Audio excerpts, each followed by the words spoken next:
Congratulations, you've saved your first $1,000. Now what? Here's how you take that first big step and turn it into a lifetime of financial health. The first thing you should do is pay off any debt. Debt will only drag you down financially at this point, so if you have the money to pay it down, do it. Your next goal is to build an emergency fund.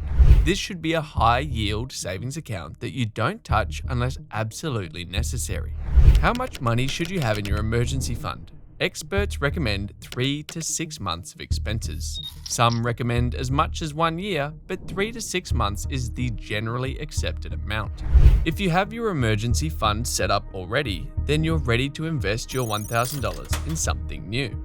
Do you have a retirement fund? If you don't, use your $1,000 to start an IRA. If you have a 401k, you can increase your contribution with your $1,000. Not sure whether to increase your contribution? Most retirement fund providers will help you calculate how much you'll have saved by retirement.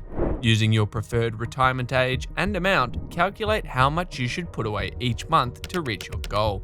Another option is to start a 529 account. This is similar to a retirement fund, which can only be withdrawn once you retire, except it's for higher education. The savings in a 529 account must be used for student expenses, including tuition, fees, books, supplies, computers, and room and board. The beneficiary must be at least a half-time student to use the money. Many people set up a 529 for their children, but you can also set one up for yourself. If you plan on returning to school later, setting up a 529 now can be a great option.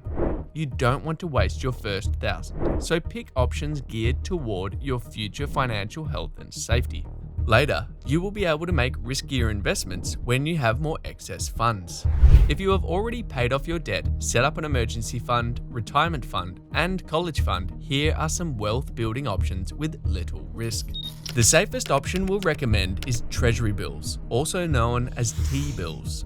You can cash these out in 4, 8, 13, 26, or 52 weeks. This is a very safe option because they are backed by the full faith and credit of the US government. That means if the US government still exists when your term is up, they have to pay you the promised amount. If the US government has collapsed completely, you probably have bigger problems to worry about than your investment portfolio. CDs are a great option if you know you can let your $1,000 sit for a while without needing it to pay out.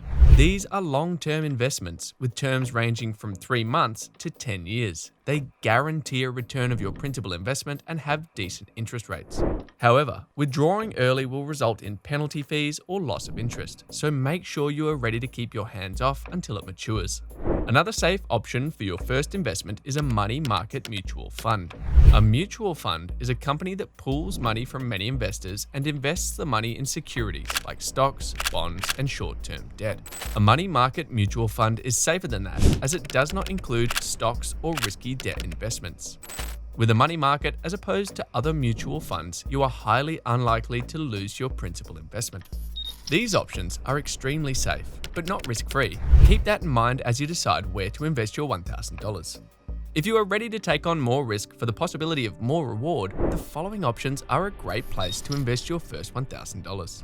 If you are interested in supporting businesses directly with lower risk than standard stocks, you could buy investment-grade corporate bonds. Companies sell these to gain capital to fund their operations. If a credit rating says a corporate bond is investment grade, that means the company is very likely to pay you interest and return your principal.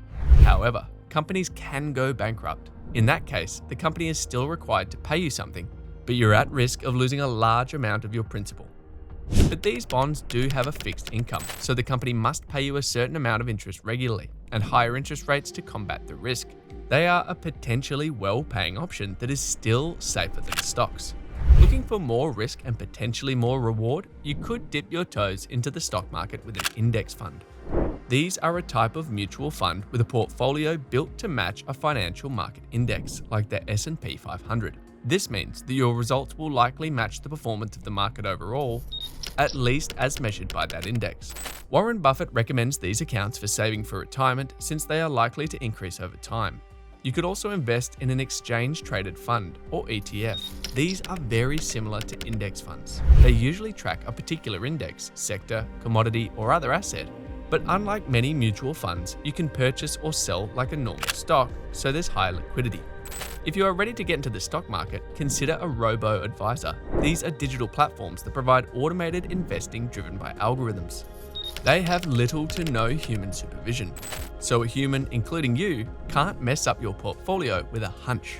These are easy to set up and feel like a savings account, but with better returns. You deposit your money and the platform automatically invests it for you. Robo-advisors are recommended as an entry-level option. When you get into more complicated investment situations like estate planning or trust fund management, or situations with complicated taxes, having a human advisor will be helpful. If you'd rather have a more hands-on style with your investments, you can download an app like Robinhood, which lets you start with just $1. Acorns and SoFi Invest are also good options for beginners. How should you allocate your first $1,000? Consider spreading it between 5 stocks. This means you will be diversified. If one or two of your picks completely flop, the others will hopefully rise to make up the difference. At the very least, you'll have more chances for success. Interested in getting in on the big stocks you know will keep rising, but they cost more than $1,000? You can invest in fractional shares. This means you will pay to own a portion of a stock. Let's say Apple stock is selling for $3,000. Obviously, you can't afford that share on your own. Through a broker, you can pay $1,000 to own 1/3 of an Apple stock. This means you will get a fraction of the dividend proportional to your share of this stock. If Apple pays out $30 in dividends per share, you will receive 1/3 of the dividend, $10. Different brokerages have different rules on selling fractional research, so make sure you compare selling options before buying fractional shares. Read the fine print carefully with fractional stocks. Some brokers charge so much for fees on this type of stock, it's simply not worth it. You may be interested in real estate investing, but $1,000 is not enough to get started. Or is it?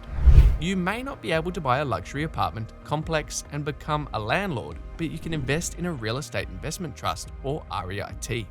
These allow you to invest in a pool of funds providing capital to a real estate company owning and sometimes operating income-producing real estate or related assets. The assets can be anything like office buildings, malls, apartments, hotels, resorts, storage facilities, warehouses, and residential mortgages or other real estate loans. These are often required to pay a large amount of their annual income as shareholder dividends, so it can offer a high dividend yield. A great way to start with REITs is using a micro real estate investing app. It will make it easy to invest in vetted REITs. Keep in mind you are investing in a private company's real estate operations, so there is risk. However, some experts say these funds are less risky than the stock market on average. If you're willing to put in work up front, you could invest your $1,000 in setting up a source of passive income. This means starting a business or side hustle that won't require more capital, overhead, or much continual effort on your part. Popular passive income options include dropshipping, digital products, on-demand printing, and affiliate marketing, among others. Do your research before setting up a passive income strategy. Sometimes what seems like it will be easy becomes expensive and time-consuming. Our last recommendation for your first $1,000 is to invest in yourself. Take a course, get a certification, or otherwise improve your skills or education to improve your potential earning power. For instance, if you know that everyone at the next salary level in your company has Lean Six Sigma training, sign up for a class. If you do this option, make sure you do the research to find a reputable teacher. There are many scammers out there waiting to take your hard-earned $1,000. But if it opens up avenues for promotion or even a new career, it's worth it. Investing in yourself can be the best decision you ever make. Did your first $1,000 get instantly swallowed by debt and expenses? It's time to get out of the rat race and start having your money work for you. Find out how to escape the cycle of poverty in this video.